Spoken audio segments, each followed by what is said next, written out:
nosotros porque te hemos creído a ti. Ven Espíritu Santo y llénanos de gozo, de esa alegría de estar contigo, porque es verdad que en tu presencia hay plenitud de gozo y delicias a tu diestra. Señor, gracias por la sanidad física, emocional, espiritual que estás haciendo en las. Gracias. La respuesta de nuestras oraciones de intercesión. Muchas gracias, Señor. Muchas gracias porque escuchan nuestras oraciones. Gracias por tu respuesta, Señor, a cada petición que te hacemos con todo el corazón. Muchas gracias, Señor. Muchas gracias. Ahora, Espíritu Santo de Dios, yo te pido, Señor, en el nombre de Jesús, siga sanando los cuerpos de aquellos que todavía lo necesitan. Que toques, Señor, esa parte afectada. Y si las enfermedades vienen por la parte emocional, porque el alma no está sanada, Señor, también que puedan descubrir la raíz de todo esto, llegar a una sanidad como tú quieres que nosotros la tengamos. Tu bendición sea en todos y con todos, en el nombre de Cristo Jesús. Amén.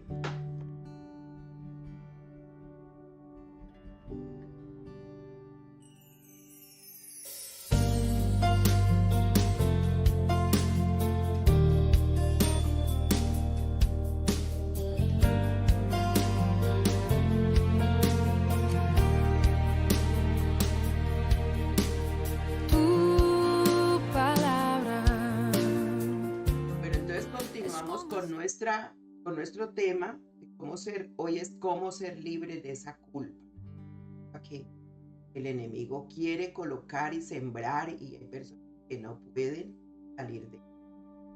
Resulta que el estado de la culpa es estado en que la persona permanece e involucra también los sentimientos. Y esos sentimientos y esa culpa son útiles cuando se impulsa a la persona al verdadero arrepentimiento. Eso fue lo que no tuvo Judas, ¿verdad? Él no tuvo ese momento de culpa, sino ya después, cuando entendió lo que había hecho, pues se ahorcó, porque él continuó y continuó y continuó haciendo lo que no debía de hacer y resultó que el corazón se le endureció.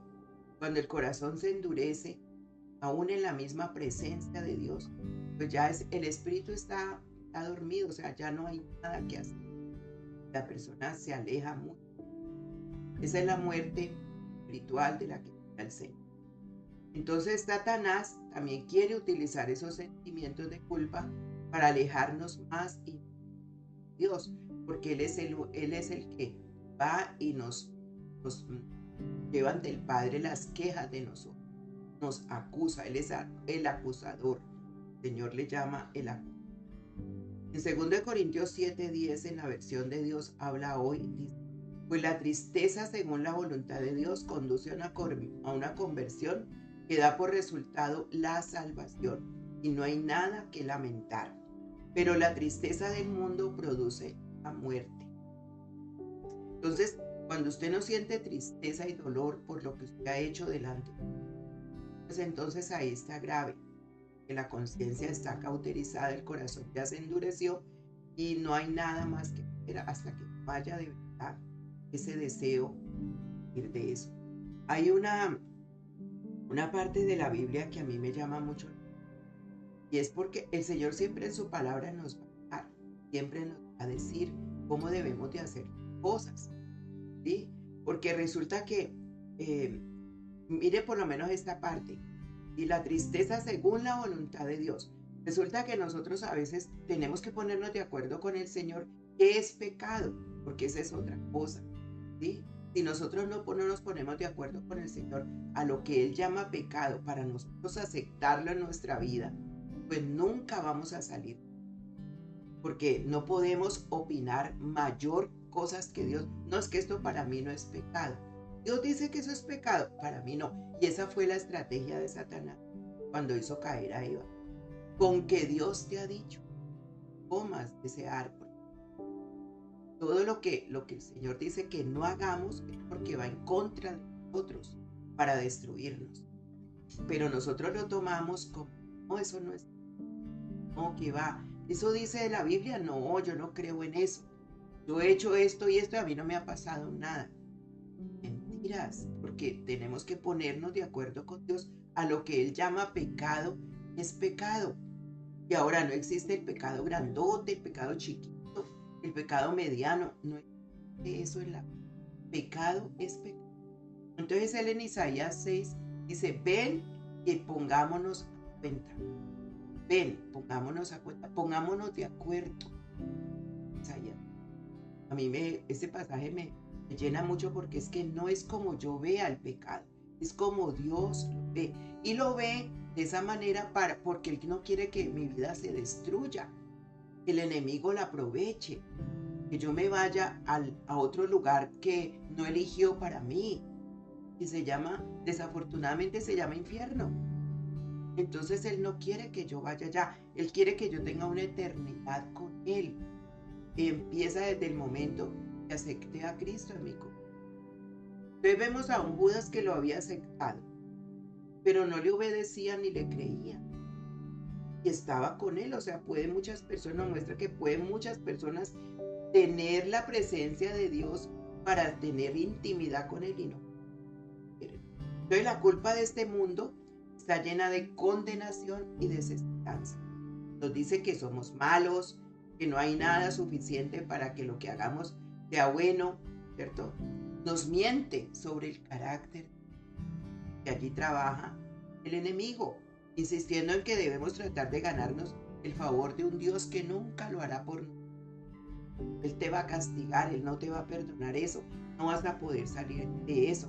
Entonces ese dolor que produce el mundo ronda por la mente de las personas, contamina las actitudes hacia Dios.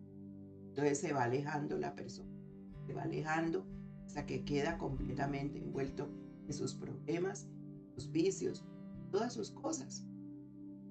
Entonces los incrédulos son culpables ante Dios porque no han confiado en Cristo como su Salvador. No han confiado en ese Cristo como su Salvador. Juan 3, 18 y 19 dice, no hay condenación para todo el que cree en Él, pero todo el que no cree en Él ya ha sido condenado por no haber creído en el único Hijo de Dios. Esta condenación se basa en el siguiente hecho. La luz de Dios llegó al mundo, pero la gente amó más la oscuridad que la luz porque sus acciones eran malvadas. La Biblia es muy clara. Pienso que la palabra de Dios no hay que discutirla. No hay condenación para el que cree, pero el que no cree ya ha sido condenado. Dice creer, no es que usted lo crea de la mente. Yo creo en Jesús. Todo el mundo, levante la mano quien cree en Dios. Todo el mundo cree en Dios. Pero otra cosa es creerle a Dios para caminar con Él, para hacer su voluntad. Y entonces allí yo voy a la luz, porque Él es mi luz. Él es mi luz y mi salvación. ¿De quién temeré? El Salmo 25. Entonces, la luz de Dios llegó al mundo, dice. La luz de Dios llegó al mundo. Pero la gente amó más la oscuridad que la luz porque sus acciones eran malas. Entonces, estos incrédulas, personas incrédulas que experimentan sentimientos de culpa, deben dejar esos sentimientos y llevarlos al único que puede darles absolución, que es Jesucristo. Es el único. No hay más. ¿Sí? Entonces los sentimientos de culpa son precisos y están diseñados para crear en ellos un deseo de ser perdonado. Para eso se coloca el Señor las emociones, los sentimientos y los estados en que muchas veces cae una persona. Entonces los que somos hijos de Dios, los que creemos en Dios, hemos confiado en la muerte y la resurrección de Cristo para la salvación, para ser salvados, y ya fuimos salvados y fuimos apartados de esa vana manera de vivir y hemos sido declarados inocentes ante Dios ya, porque ya el pasado quedó atrás. Inocente, o sea que no puede uno se volver a que le vuelvan a recordar lo que hizo en 1815, porque ni Dios se acuerda de eso, que su sangre ya lavó todo y Él nos ve con los vestidos de lino fino, a no ser que las personas sigan en lo mismo. Entonces sí, ya es otra cuestión, ya necesita un tratamiento más profundo. mundo, ya necesita una ayuda si la persona quiere. Entonces Romanos 8:1 nos habla de la vida en el Espíritu. Dice, por lo tanto ya no hay condenación para los que pertenecen a Cristo Jesús. Hermoso, o sea, eso nos da una paz increíble, una paz que solamente Él nos da. Entonces nosotros caminamos con el rostro hacia arriba, hacia el cielo, tranquilos porque el pasado ya quedó sepultado. Esa es la muerte de Cristo. Morimos con Él en esa cruz. Todo allí se entregó. Y hemos sido justificados por Él. No porque ya hayamos sido muy buenos y que yo fui tan buen padre, tan buena madre. No se trata de ser buenos. Se trata de que la justificación la da el Señor a la cruz. Romanos 5:1 dice que la fe produce alegría. Dice, por lo tanto, ya que fuimos hechos justos a los ojos de Dios por medio de la fe, tenemos paz con Dios gracias a lo que Jesucristo nuestro Señor hizo por nosotros. Romanos 5:1. Entonces esa paz, ¿cierto? Esa justificación, Dios nos ve justos, justos. Mire, Abraham, un hombre que venía de una idolatría tan tremenda, de tantas cosas paganas, Abraham se ganó ese amor de Dios tan perfecto sobre él. Siempre lo llamó justo, porque Abraham hacía todo lo que el Señor quería que hiciera. Y cambió ese Dios de su padre, ese Dios de su descendencia, por el Dios verdadero y lo mostró con sus hechos, aún queriendo crucificar su hijo, al que él amaba, el único hijo que él entregárselo al Señor completamente, para que en el corazón de Abraham no hubiese sido solo Dios, entregar todo. Entonces Dios ha puesto todo nuestro pecado sobre su propio Hijo. 2 Corintios 5:21 dice, pues Dios hizo que Cristo, quien nunca pecó, fuera la ofrenda por nuestro pecado, para que nosotros pudiéramos estar en una relación correcta con Dios por medio de Cristo. Entonces no podemos decir que Dios es nuestro Padre, que tenemos una relación buena con Él, si nosotros hacemos nuestra voluntad. Es difícil que Dios no actúa así. Comenzamos a conocer a Dios cuando entramos en esta relación y le obedecemos. Entonces Dios ha tomado la justicia de Cristo y nos la ha otorgado a nosotros. Ese intercambio divino garantiza nuestra aceptación de parte de Dios y la vida eterna con Él. Eso es lo que garantiza una eternidad. Ya sabemos para dónde vamos, ya sabemos que nuestra vida aquí no es eterna y entonces nos vamos a preocupar mucho más por la parte espiritual, porque ¿qué vamos a llevar al cielo? La salvación no se pierde, pero hay que cuidar, porque la salvación tiene sus recompensas, con la obediencia. Pablo decía, cuido mi salvación con temor y temblor, no porque se pierda, sino porque tenemos que de verdad mostrar esa salvación ante los que no conocen a Dios. Entonces, 2 Corintios 5:18 y 19 dice, y todo esto es un regalo de Dios, quien nos trajo de vuelta a sí mismo por medio de Cristo. Y Dios nos ha dado la tarea de reconciliar a la gente con Él. Pues Dios estaba en Cristo reconciliando al mundo consigo mismo, no tomando más en cuenta el pecado de la gente, y nos dio a nosotros este maravilloso mensaje de reconciliación. Hoy lo que estamos hablando es un mensaje de reconciliación. Nos dio a nosotros, ¿cierto? Mire, dice, ese maravilloso mensaje de reconciliación. Nos reconciliamos y nosotros también tenemos que llevar a otros a lo mismo. Pero si una persona no muestra ese fruto de la reconciliación, pues no le van a creer. Entonces por eso muchas personas quieren ir, porque es que tenemos que en parte donde se muestre que de verdad Jesús está obrando en nosotros. Romanos 5:9 y 10 dice, entonces ya que hemos sido hechos justos a los ojos de Dios por la sangre de Cristo, con toda seguridad Él nos salvará de la condenación de Dios.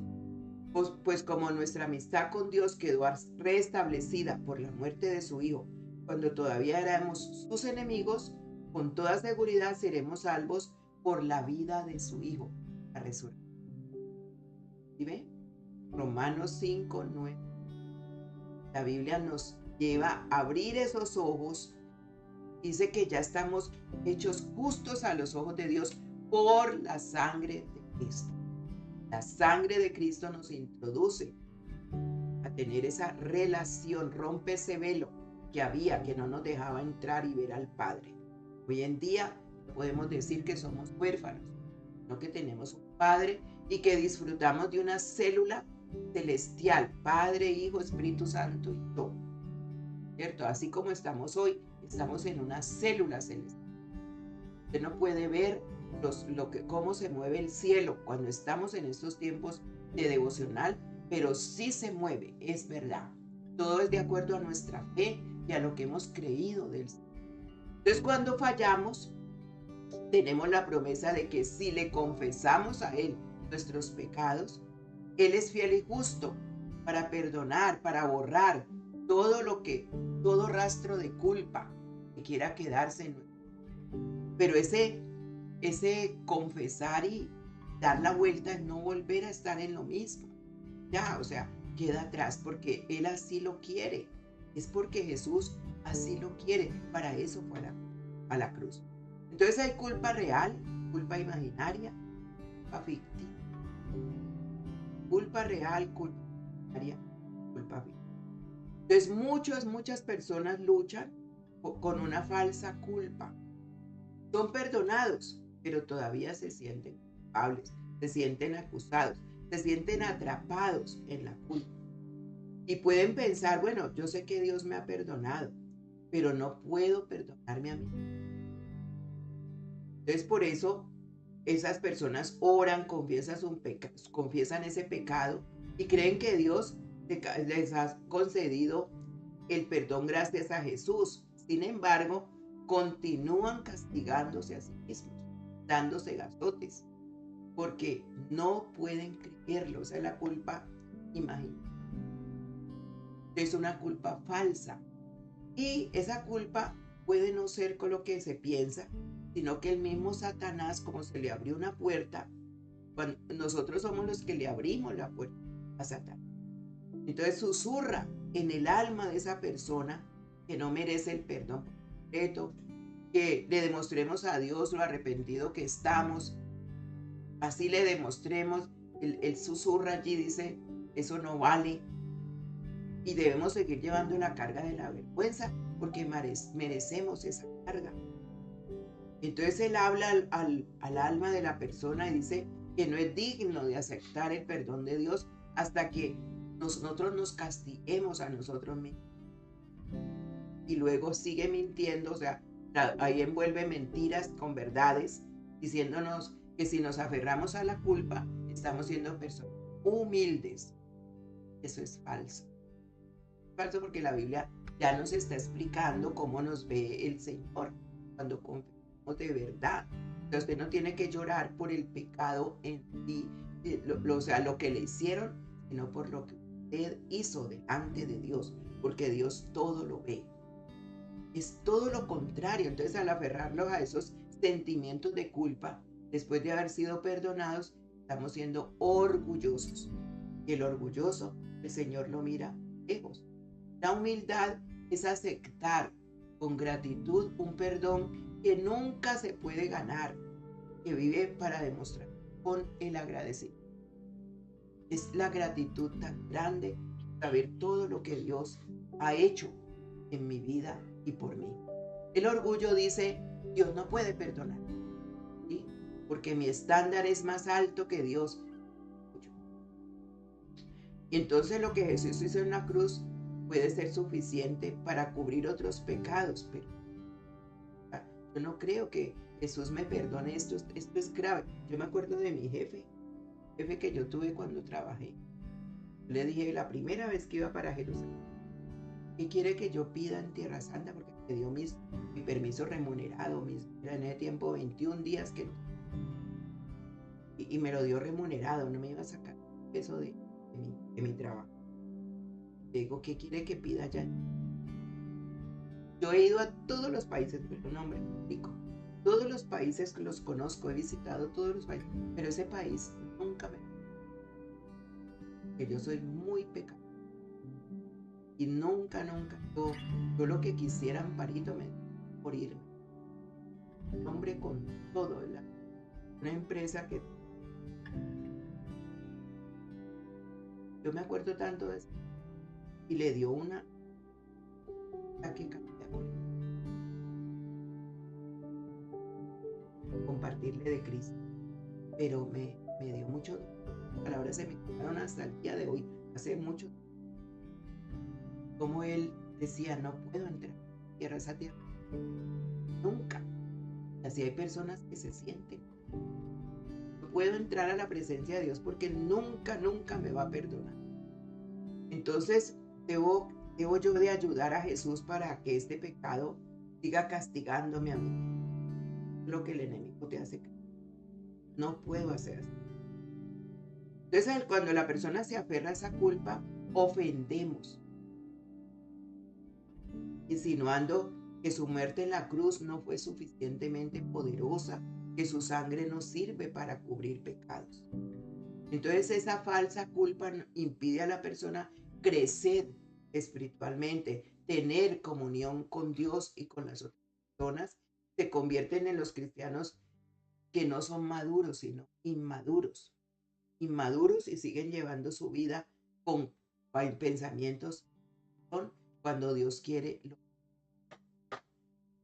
Cuando hay en verdadero estado de culpa, esos sentimientos que se mantienen en el corazón lo llevan a reconocer que nadie es suficientemente bueno para ganárselo. Y nos vemos ante Dios nada.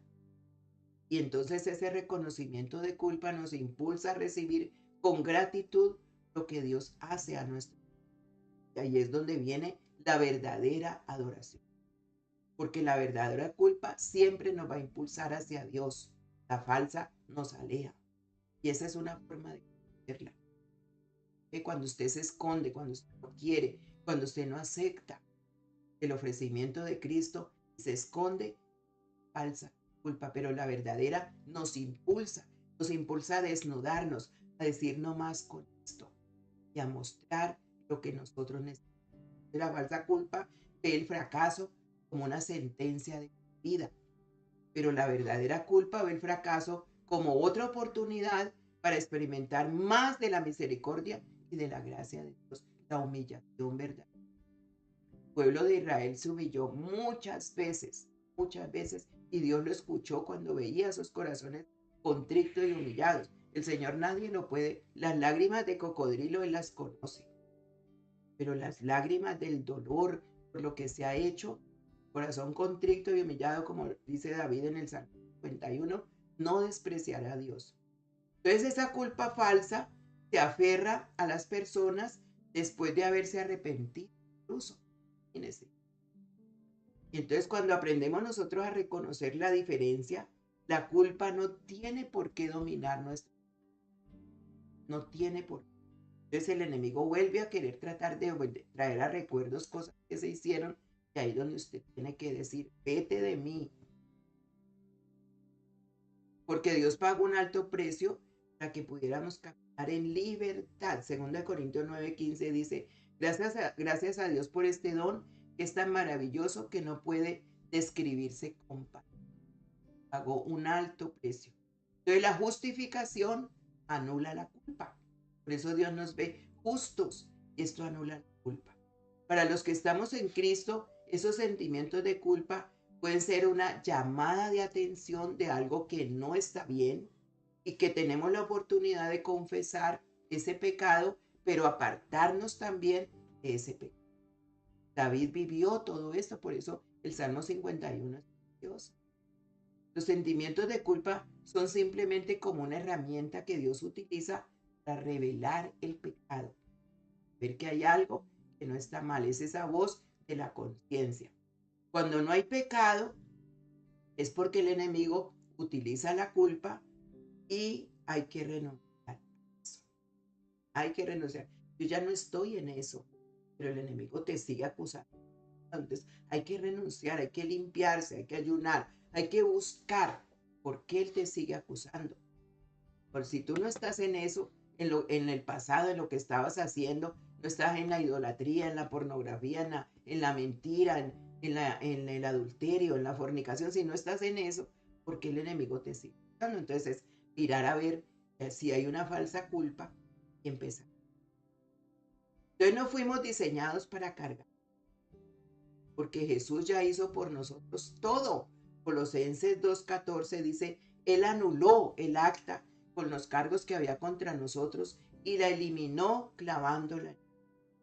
Y primera de Pedro 2:24 dice, Él mismo cargó nuestros pecados sobre su cuerpo en la cruz para que nosotros podamos estar muertos al pecado y vivir para que lo que es recto, pues por sus heridas ustedes son sanados. Primera de Pedro 2:24.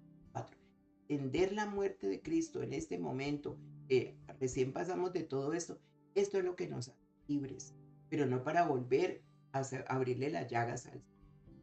Entonces, gracias a Cristo, podemos caminar en la luz y no volver a sufrir la carga de la culpa, gracias a Jesucristo, a quien adoramos. Entonces, la Biblia puede ayudarnos a manejar esos sentimientos, esos estados de culpa. Salmo 32, del 1 al 5, les dejo ya con esta parte, habla de confesión y perdón. Es una instrucción que David da en este salmo. Salmo 32, del 1. Dice, feliz el hombre a quien sus culpas y pecados le han sido perdonados por completo. Perdón. Feliz el hombre que no es malintencionado y a quien el Señor no acusa de falta alguna. Mire, hay hombres y personas, hombres y mujeres que no están delante de Dios, no son acusados de nada. Dice, mientras no confesé mi pecado, mi cuerpo iba decayendo por mi gemir todo el día, pues de día y de noche tu mano pesaba sobre mí. Como flor marchita por el calor del verano, así me sentía decaer. Pero te confesé sin reservas mi pecado y mi maldad. Decidí confesarte mis pecados y tú, Señor. Cuando yo voy a la presencia de Dios, ya, y le lloro, le digo, Señor, dice esto, esto. Entonces por eso nadie conoce el corazón de nadie sino el Señor, pero por los frutos mostramos un arrepentimiento.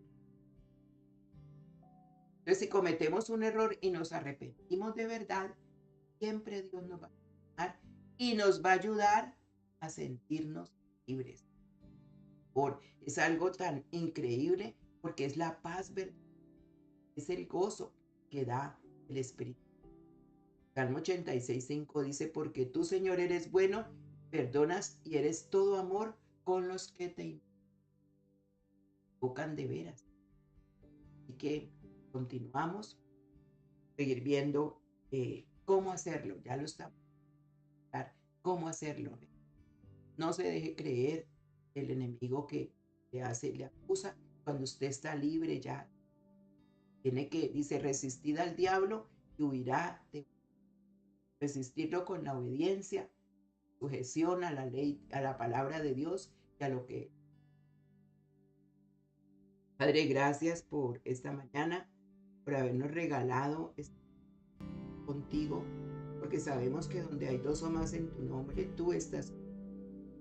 Que yo me pueda mirar, espejo de tu palabra, es un privilegio, es una alegría, es un gozo, porque como decía David en el Salmo, dichoso, feliz a quien tú culpas, tus culpas y pecados le han sido perdonados. Feliz el hombre que no es malintencionado y a quien el Señor no acusa de falta. Esa es la verdadera felicidad.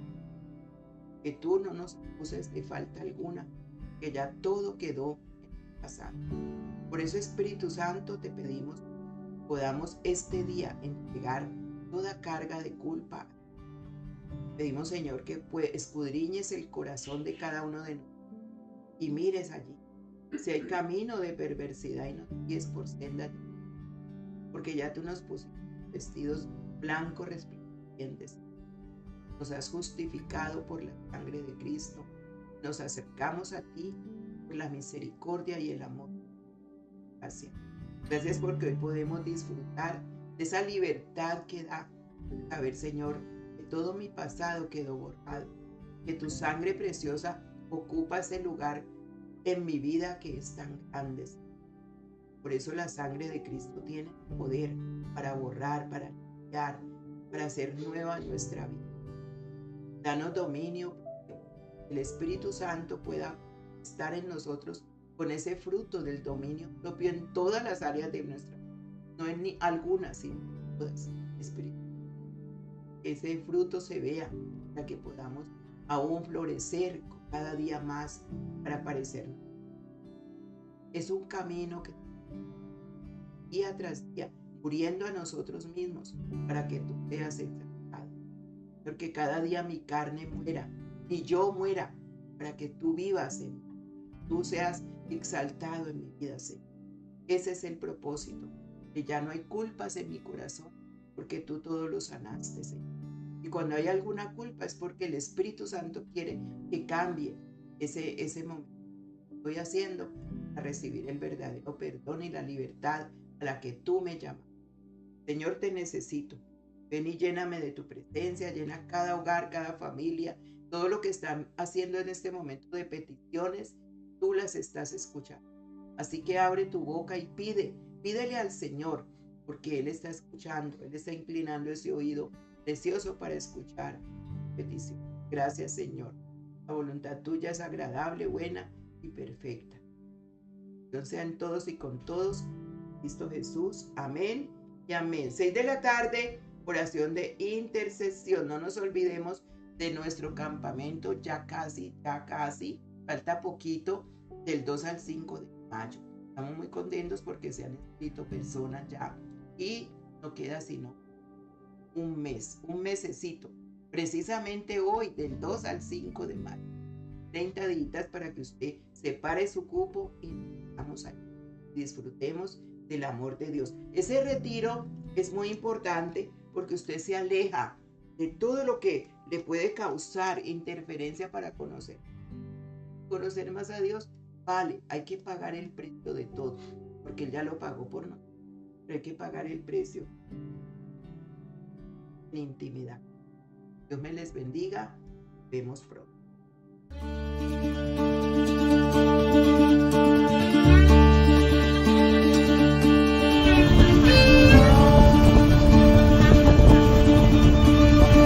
นี่พี่เขียวก็จะพา